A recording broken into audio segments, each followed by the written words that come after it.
Aristene! His mother screamed. Reed turned to look at Silco, and her black stallion's eyes glittered.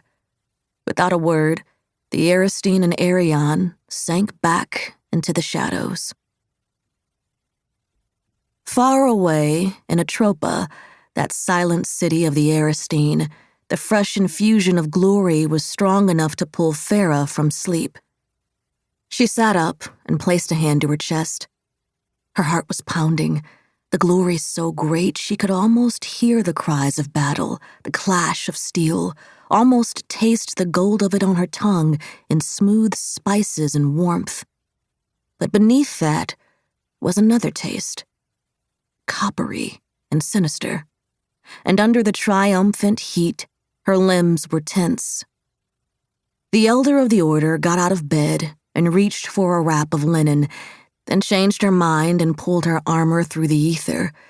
It settled on her shoulders and tightened about her waist, braided leather overlaid with engraved ovals of silver, a comforting weight to banish the last of her unease. Outside her window, the white city was quiet. Only she and Tyrn might have been senior enough within the order to feel the glory come, though a few might have smiled and stretched like cats. And because of her mentor bond to Reed, Aster was sure to have murmured in her sleep.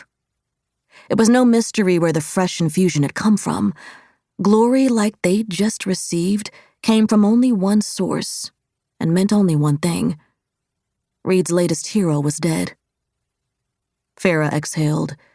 Dawn was hours away, but she would get no more rest. She threw her coverlet up over her pillow. Farah followed the rounded hall to the stairs that led up to the interior of the Citadel's golden dome. With traces of the nightmare still lingering, she sent her consciousness out to the edges of the veil to assure herself that the barrier still held. But it did. Of course it did. Thanks to Reed, the divisions between Atropa and the world of men was stronger than ever. This was the third hero Reed had sent to Clio Gloria in less than a year, throwing herself into her new role of glorious death with the fervor none had expected, and that some feared would cost her too much. She'll burn herself out. That was what Aster had said when she had spoken with Farah and Tyrn after the last hero's reaping. She's not thinking clearly. Her heart was broken. She's in pain. You underestimate her, Tyrn had replied. The goddess chose her for this. Aster had looked at Farah, and Farah had seen the question in her gray eyes. Did Clio Gloria choose her? Or did you?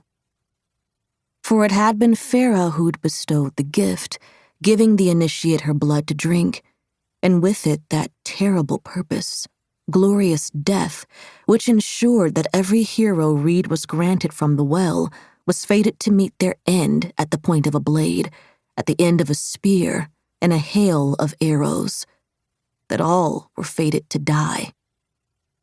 What if she gets hurt? Aster had asked. What if she dies? What will it all have been for? Farah mounted the stairs, pushing the memory aside. Aster was a good Aristene and a good soldier, a good mother. But she was no leader. She didn't carry the fates of the order upon her back. She didn't see the will of their goddess.